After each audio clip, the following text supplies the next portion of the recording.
भूपेन्द्रबाट भुन्टीलाई आशा र भरोसा छुटेपछि भुन्टीलाई नै भूपेन्द्रले दुःख दिन थालेपछि भुन्टीलाई यस्तो अवस्थामा कसले साथ देला त?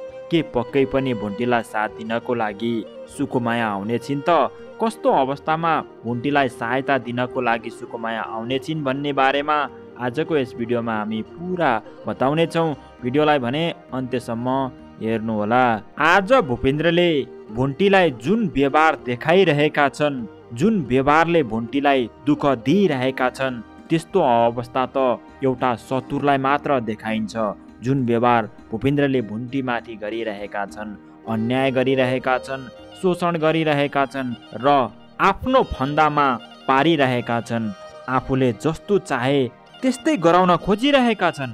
कहीँ कतै भुन्टीलाई फसाउन खोजेको नियत पनि भूपेन्द्रमाथि अहिले त शङ्का लाग्न थालिसकेको छ। दर्शकबिन, पक्कै पनि भूपेन्द्रले पहिला जति माया गर्थे त्यो नै एउटा नाटक रहेछ भन्ने कुरा आज आँखै अगाडि देख्न पाइराखिएको छ।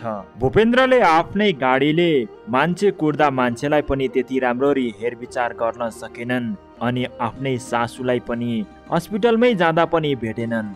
यता भुन्टी र भुन्टीको दाइमाथि पनि घिनौना आरोप लगाएका छन्। यसरी हेर्दा भूपेन्द्र साह्रै गए गुज्रेका मान्छे रहेछन्। त्यति असल भुन्टी श्रीमती पाउँदा आफ्नै श्रीमतीको कुरा नबताएर आफ्नो बहिनी र आफ्नो भाइ अनेक थरी कुरा काट्दा उनैको विश्वास गरिरहेका छन् र आज आफ्नै घर भाड्नमा उनी लागिरहेका छन्। यसरी हेर्दा अब भुन्टी र भूपेन्द्रको पहिलाको जस्तो मिलन हुने सम्भावना कहीँ कतै पनि देखिएको छैन। उनीहरूमा झगडा झन् दिन प्रतिदिन बढिरहेको छ। भुन्टीलाई भूपेन्द्रले दबाब दिइरहेका छन्। भुन्टीले जेलमा गएर सबै कुरा यथार्थ भन्दा पनि भुन्टीले न्याय पाउँछिन् जस्तो लाग्दैन र त्यही कारणले भुन्टी अहिले आमा बिरामी भएको कारणले उनी जान मानेकी छैनन् जेलमा।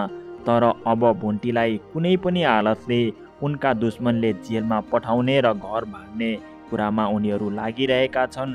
त्यही माथि पनि भूपेन्द्रको परिवारले भुन्टीलाई दुश्मन ठानिरहेका छन्।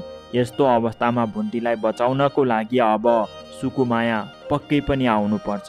सुकुमाया कसरी आउलिन् त दर्शकबिन? सुकुमायाले भुन्टीलाई यस्तो दुखित भएकी छिन् भन्ने कुरा थाहा पाउनुपर्छ। कसै न कसैले सुकुमायालाई यो खबर दिए भने सुकुमाया उतिखेर नै भुन्टीको अगाडि आएर भुन्टीका हरेक समस्यालाई समाधान गर्नेछिन्। र यदि तपाईँहरूलाई सुकुमाया आउनुपर्छ भन्ने लाग्छ भने कमेन्ट बक्समा सुकुमाया भनी लेखिदिनु होला भन्दै आजको भुन्टी सिरियलको रिभ्युज भिडियो यति नै। फेरि पनि यस्तै भिडियोहरू तपाईँहरूको माझ उपस्थित भएर लिएर आउनेछौँ। आजलाई बिदा हुन्छौँ। हस्त, धन्यवाद।